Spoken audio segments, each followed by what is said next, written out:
a little. We have some actors that are also going to join us, I think.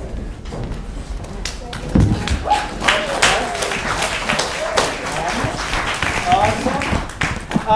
So I'm Devin. I spoke to you at the very beginning of this. I directed the piece, so we thought it might be useful to talk about it a little. Any questions off the bat about this quite strange, beautiful old play? Yeah, it was wonderful. What an enjoyable production. I'm curious how much of the original play was edited, or was it performed in more or less its entirety? It's yes. So how much of the play was edited versus the entirety? The play is a little bit longer than this. That is the basic structure of the play. What is missing in this version is there's a sort of set of subplots in the full version of Faustus's servants sort of running around doing stupid things. They try to summon Mephistopheles. Mephistopheles does not deal with this well. There's a series of those actions that I actually think were heavily in order to give the actor playing Mephistopheles and Faustus a moment to get off stage and maybe take a drink of water. In this iteration, I cut those. Most of the rest of it is intact. We shifted pronouns, obviously, throughout the piece. In the original, both Faustus and Mephistopheles are played by men. All the actors were men. All of the actors would likely have been men in that particular moment. But the characters themselves were also sort of male. Faustus is referred to as he, doctor, master, things like that. We just decided to sort of play around a little bit. And I just have one more question. It's sort of had a feel of Cervantes, these little vignettes, and was Marlowe influenced by Cervantes, do you think? I don't know, to be honest. Marlowe was definitely one of the sort of rising playwrights of the period. He was quite famous. He was doing a lot of other stuff. This is, I believe, his second. Tamburlaine comes first, and then this is his next play. It was also reasonably transgressive in the moment, both because you're putting devils on stage, you are literally summoning them. There's, people say about Shakespeare that the reason that you don't have actual weddings happen on stage, you have them say, we're going to get married, but then they walk off stage, is that there was a belief in the period that God and the devil doesn't know it's a play. So if you call out their names, they're going to show up. If you get married on stage, you're actually married. So this play, in which they quite literally summoned the devil more than once, was pretty transgressive. There's also a piece of sort of religious philosophy embedded into the center, this idea that hell is not a place, it's a state of mind, a state of existence, that is definitely pushing on some medieval conceptions of hell, where hell is just hell. It's fire, it's brimstone, it's underneath our feet, we will be dragged there forever. This idea that the angels are in hell because they are no longer in heaven is a sort of bold thing. It's one of the reasons I like Marlowe. He feels like the more punk rock version of Elizabethan drama. Was Marlowe the first to address this issue? He was early in it. There's definitely, these ideas are being thrown around, but Marlowe's one of the first to put it on stage in a play like this.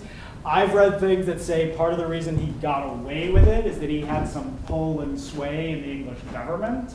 And was maybe sort of able to evade some of the rules and laws of the period that were quite tight on, like, you can put this on stage and you cannot put this on stage. If you fuck around with us, we are going to shut your theater down and you will all starve. Which, still true today. What kind of success did the play have? This was a quite successful play. Marlowe was a famed playwright in some part because of this and Tamburlaine. His plays are incredibly bold, spectacle. They are filled with blood and violence and a lot of meaty things. They are more Jacobean than they are Elizabethan. Like Shakespeare is definitely being inspired by these plays. Shakespeare is compared to Marlowe a great deal once he rises. Marlowe is like one of the big playwrights. The only reason we don't have more of his plays is that he dies quite young. He is stabbed in the eye in a bar. Either it's a bar fight that just happened to go massively, horribly wrong, or he was a British spy and was being assassinated. It really depends on whose book you read. We were talking about that in rehearsal today, though, about how, like, what a blockbuster it must have been at the time, because it has a little bit of something for everyone. Like, it has such ridiculous, clownish parts, and then it's got that gorgeous, sweeping, is this the face that launched 1,000 ships? You know, it's like, the play just, like, moves like this. It's like a roller coaster ride. So it must have, I just imagine it was really popular. And in the period, they would have had special effects and people flying in from the sky. Those angels are probably up in the aboves. The devils are coming up from traps. There's fire. There's stories about these plays being done with actual blood packs, like cow blood, things like that exploding.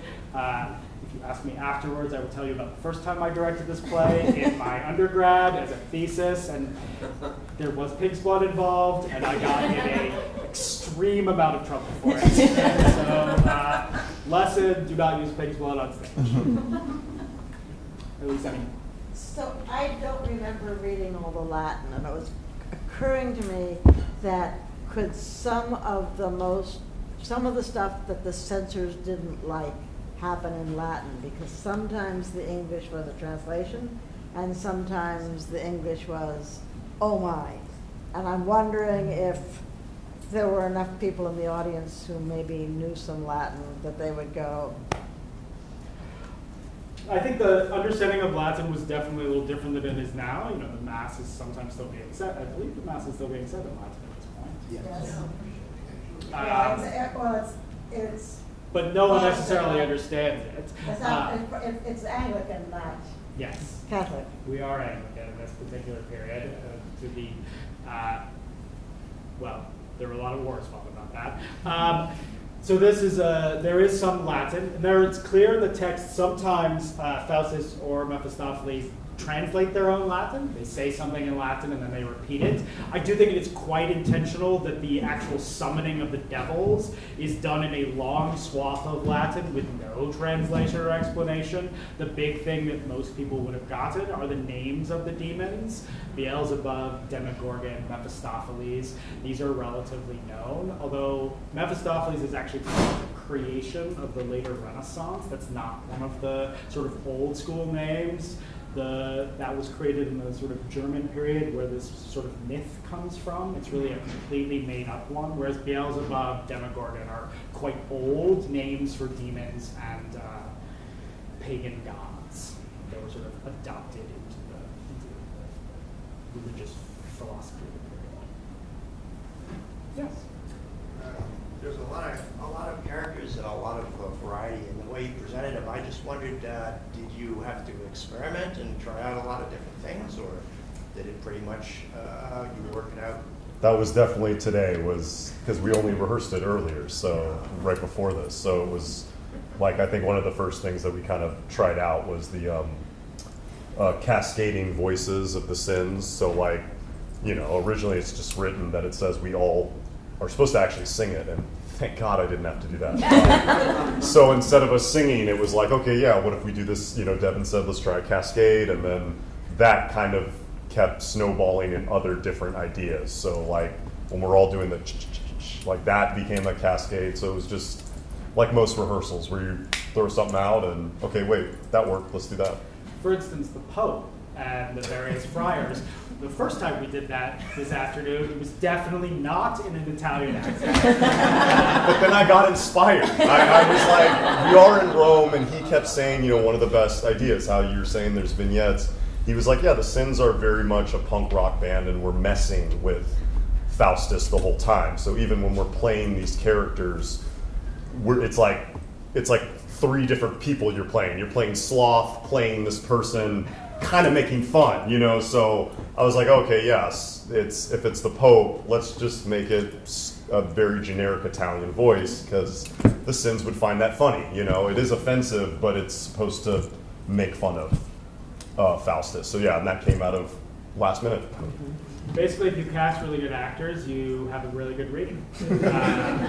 We were also so privileged to have Paul with us to do the music, because you so rarely get a live musician in one of your readings, and to have that kind of support for such a gnarly play, you know, that his work could help us move through these strange scene transitions was a real privilege. Yeah, Paul. Plus, we lost an actor at about 10 a.m. this morning before an 11 a.m. rehearsal start. So Paul jumped in on some additional pieces of text and language that we had not originally told him he was going to do. So we were quite appreciative of that. Thank you, Paul. Yeah, nothing like surprise verse. Paul and I have actually been talking about the play for a number of years.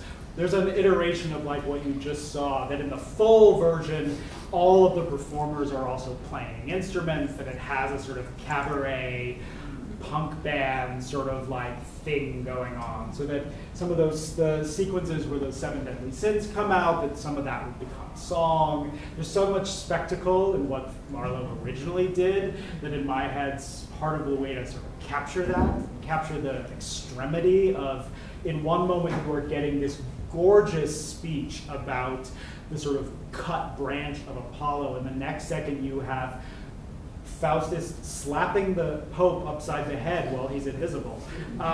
Those contrasts feel like something that you get in like a cabaret act or the Rocky Horror Picture Show, or like these sorts of things. So it felt like there was a way of really pushing that with music, and Paul was here to help us listen to it a little bit today,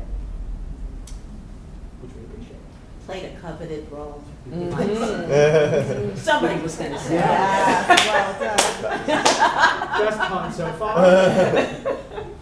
When you do a reading like this and you only have a couple of hours to do rehearsals, when you choose your cast or when you send out the script, do you give any ideas or thoughts about what you might want to do at the rehearsal, or is it all from scratch at rehearsal? I think different people do it different ways.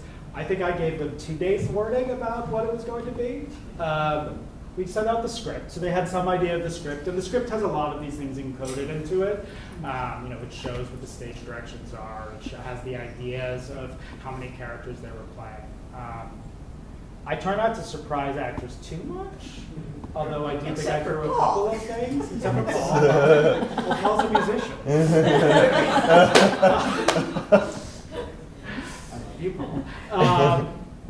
But yeah, you do try to give them some warning, just to, and I know some of the actors asked for the scripts early so that they could have a chance to review them. Even beyond the extremity of like the clowning choices, this is a pretty long verse play, and Marlowe's verse is pretty regular. It's pretty straightforward in some ways, and in other ways that just makes it very difficult. So I think the only reason a reading like today works is that we have actors that really could, in 5 hours, read a 90-minute piece of verse and like lift it. And we did pick actors because we knew they were capable of doing that. I'd worked with a number of them before. Some of them I had not, and now it's awesome. We're together forever. And those are sort of how these things come together. So you've talked a number of times about sort of a punk reading of this play. How much as you came into this, and whether that's you as director or you as the performers, are you thinking about it as the play as written versus the play as biographical for Marlowe himself, right? There was a very clear sort of queer lechery in the back.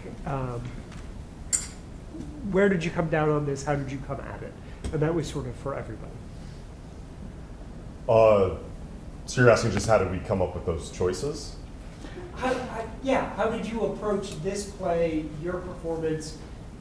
Did you lead into the text itself? Did you lead into biography and history? I got you, yeah. I know for me personally, what I always like to do is just, I start with a definition. And so it's nice that, with the sin characters, they're very specific names. So for me, I started with sloth, which is, yeah, it's laziness and an inability to want to work. And then from that, okay, like that's actually the only little bit of research I did, because I've known this play before, and I was like, I just want to see what does Devin want to bring to it too. So it was, I start with the definition, and then yeah, from today, I would say like one of the biggest inspirations was really trying to, what you said, following the music. That like helped a lot of rhythm-wise and slash, yeah, how much, when you're saying, how much am I going to follow the text? Like I loved when Letchery, Joshua, when we were being the scholars and he started adding in his own lines. Like that is not in the script, but that was a really cool addition of, we're pretending to be very pompous scholars, so it's a good little addition to the joke. So I think there's, at least for me, there's certain small things that I will do right before, and then the older I've gotten now, the more I realize, why don't I go in with a pretty open, fresh mind, and I'll probably start to find it in the room with them. But that's me. Yeah, totally. I agree. And I think what's fun about these readings is you have so little time with everybody. So you're kind of like thrown into it, and you all have to figure it out together very quickly. But also, I love Devin's adaptation. I was a bit familiar with this play because in college we did an adaptation that the first half of the night was Marlowe's Dr. Faustus, and the second half was Gertrude Stein's Dr. Faustus Lights the Lights. And I played Faustus in the second half, in Stein's. And so that was my familiarity with the play, but this, that was a long time ago. And when I read Devin's script, I was like, oh, this feels different, this feels fresher to me, but I was also, there were things that I was like, wait, so Mephistopheles steps in as Wrath, and they mentioned that she's sort of the MC at the beginning, so I reached out to Devin in a bit of a panic on Saturday night, being like, Devin, what does this mean? What is your vision? What does it, just trying to understand a little better, because the play is so challenging and kind of dense, and the verse is not, to me, it doesn't, I don't experience it in a sort of smooth and fluid and luxurious a way as I do like Shakespeare's verse. So I trip over it a little bit more. And so Devin wrote back this incredibly thoughtful email explaining his vision, and that was what I felt like I was armed with coming into today, that like if we could do Devin's adaptation, which feels like it brings it a bit into the now, from, you know, but still is very much like this play that bridges like the morality plays to Shakespeare's plays. You know, you sort of see the one genre of play sort of petering out and the other starting. You know what I mean? As it like bridges these worlds of theater in his time, which I think is so fascinating. But I think Devin's script made it feel very present and contemporary to me. So that was like where we landed at the start of the day, I think. Yeah. I don't know, one day you don't have a lot of time to steep everyone in the amount of like background. I generally start from, I love the play. I love the original. I've seen it. I think I've seen it in weird different ways. I've seen it done completely straight in Elizabethan doublets, and I've seen it done as though there was not a scrap of humor in the entire thing, which confused the hell out of me while I was watching it. And I love Marlowe. He's a writer I really enjoy. I also don't believe in authorial intent. I wasn't there. I can't talk to him. I can't ask him a question. I can guess at his biography, but even there, I'm reading basically different authors writing about what they thought and pulling things out of, you know, pretty sparse records in some cases, and then extrapolating from that. What I do have is the text and what it says and how it moves through the world and what I read out of it. And I think if you start from love and then don't try to freeze it, if you are willing to be like, cool, that was probably awesome 400 years ago. I don't know what the fuck that means, and I'm pretty sure no audience member is going to know what the fuck that means. And then you find a way to like lift it again. You find a way to make a cuckoldry joke that they're playing on the night funny now, which I say this about Shakespeare all the time. Cuckoldry jokes are not funny the same way now as they think they were there. Shakespeare really liked them. They were in a lot of plays. Horns is a thing. Now I'm like, okay, cool. And for some of the choices about the sort of queerness of the characters or the flipping of the genders for our centers, some of the queerness just came out. We cast actors that were wanting to engage in that way, were interested in that sort of pitch. Some of it I probably prompted in casting Joshua as lechery. That was going to be part of that one way or another. Asking actors to play characters that would then step into different genders when they were sort of assuming other roles. Those sorts of things ask for it. Yeah, I like kind of loving something and then also smashing it against the wall a few times just to make sure it still works.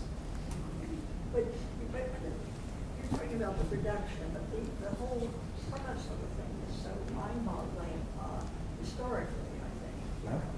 That's, I wonder if that comes out in all the versions that you've seen, or if it's just a series of laughs. I mean, it is a very long story. It is. It's a really difficult thing. I think most productions I've seen have failed because they have either tried to make it just funny or they have tried to make it normal. This story is so encoded into so many other stories now. There are 1,000 movies about selling your soul to the devil. There are songs, there are novels, there are cartoons. I'm sure there are other things. Yeah, so many of those things. And to a contemporary audience, it's pretty hard to get this idea of giving your soul to a devil and being damned. For a lot of contemporary audiences, that just doesn't have the same weight that it would have in Elizabethan London. That was a tangible horror, that everyone believed some version of this thing, that was horrifying. Part of what I love about this play, and what I loved and what sort of these actors pulled out of it, is that the horror is individual and has an element of sadism and masochism. That Mephistopheles is destroying Faustus in the same way that she fell from heaven, that she is recreating her own fall from heaven in effigy. She is destroying someone as she was destroyed, and that for a devil to exist in hell, to torture another is both satisfying and torture. You are no longer the thing that you once were, that you wanted to be. So for a devil to do this, to construct an entire performance, is to watch that killing of Faustus both satisfy her and tear out her heart simultaneously, which I thought Kelley did a lovely job. But that's where I get back to how do you make this story actually as grand as it once might have been?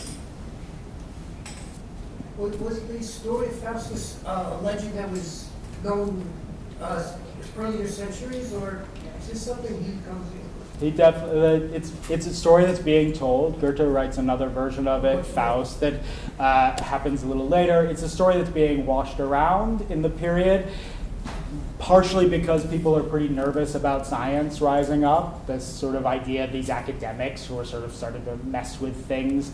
I find some of this language we were talking about in rehearsal insanely sort of present in the powers that Faustus have.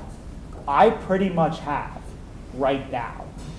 Name a book, I promise you I can find it. You want grapes? I promise you I can find them. These things are now present in our world in a very specific way. Yeah, I totally lost the train of what I thought that was. Yes? Well, you mentioned audiences. This isn't exactly a revenge tragedy, but do you find that audiences respond differently? I mean, it's not done that often. Plus all of the other amazing Jacobean revenge tragedies. I mean, I saw one really long time ago at the Theater for a New Audience that was just so gory. And people were literally sitting there with their hands over their eyes. But it was really effective theater. So I'm just wondering if you do it, do people come? And if they come, how do they react to it? When I have seen it in the past, it varied widely. I think people enjoy them when the productions are good. I do think it's hard to get people to these plays. People don't know Marlowe nearly as well as they know some of the other writers. Faust is a name that is a story we know, but it's not necessarily one that we like attracted or necessarily know that well. Then again, I run a theater company that tours Shakespeare nationally, and I have been told by some of the people that we book with that I can't program the rare Shakespeares. So like, I can't get people to come see, I was told the other day that I can't get people to come see Much Ado. As far as I'm concerned, Much Ado is like one of the top 10. How could I not be famous enough to get audience members? But I was basically told that well, later on this season, we're going to try to get someone to see Timon. Woo! See, this is the balancing act. I want people to see Timon, but I sometimes get told, like, you could basically do Hamlet, Othello, Caesar, Romeo and Juliet, Scottish play. Basically, you can see any play that is a lesson in how to get away with murder. That you can probably do. Anything else? And film versions, people don't see them anymore, such to bring them in like Much Ado. When people try to like mess around with, especially like this play in film, they go to the other sources often. Marlowe's Faustus is so, I mean, admittedly strange. Like Goethe's is much more like straightforward in terms of its sort of content. It's not hilariously stupid in one moment and then glorious in the next. It has a more cohesive, it's just more cohesive. I think that's what makes this awesome, but I run a theater company, so my tastes tend to be not quite in the larger pocket, perhaps. I think we have one more. Yeah, I guess you spoke that you don't believe in authorial intent necessarily, but with the vignettes, I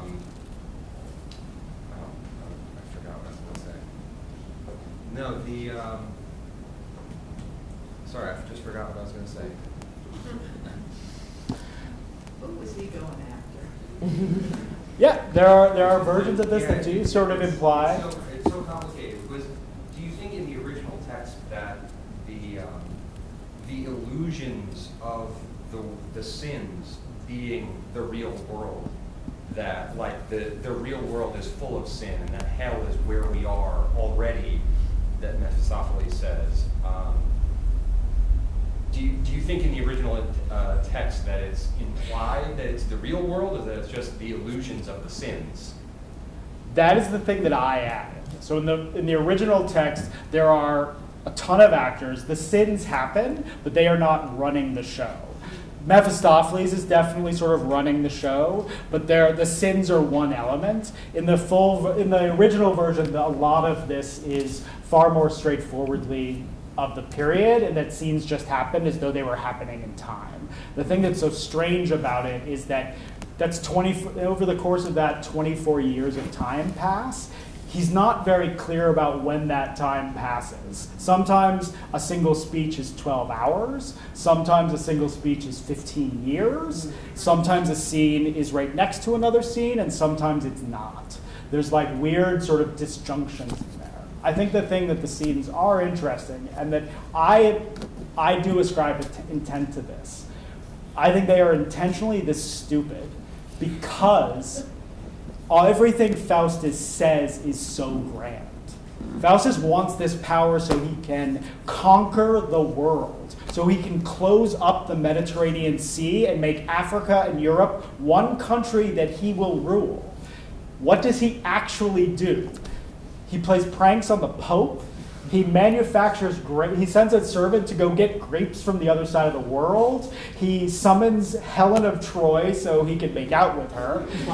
Twice. He murders an old man for telling him he's going to hell. I love that speech where she basically is like, oh, we have had such great travels. We went to Paris, we saw this, and she's basically just like retired. And she's just like traveling. She's like, you could have done this maybe without but, you know. So I believe that Marlowe is, and what I love in the text, and what I can say concretely about the text, is that juxtaposition seems intentional. That you see someone reach for power and then do nothing with it. And that kind of real and not real. That's the unreality of this whole thing. Yeah. Cool. Helen. One last. So I would say that by stripping out the subplots, you made this somewhat more existential, because the notion that we are each other's hell is probably there if you look for it, but I don't think it's obvious in the original text. But in fact, it's in the language, which means that the subplot also disguises that, which probably helps it get through the censors, It probably as does the Latin. And the thing about the grandiose vision versus the completely pedestrian rewards. For those grandiose visions, selling your soul would make sense. Being able to see Rome from the sky and look down on it, to be over the Alps, to imagine what it looks like to see the Mediterranean, would be amazing. Yeah, especially before airplanes were created, before drones, and before YouTube just showed you what it was like. So before you go to a place, you know every Instagram best position ever. Those things will really just touch your imagination.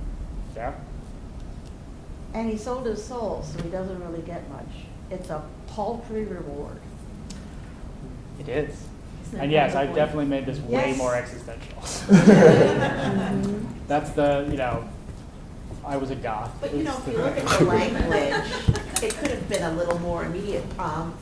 He talks a lot, or she talks a lot about being a German who'd never seen Wittenberg. And in 2025, Wittenberg and Antwerp aren't that far away. Yeah.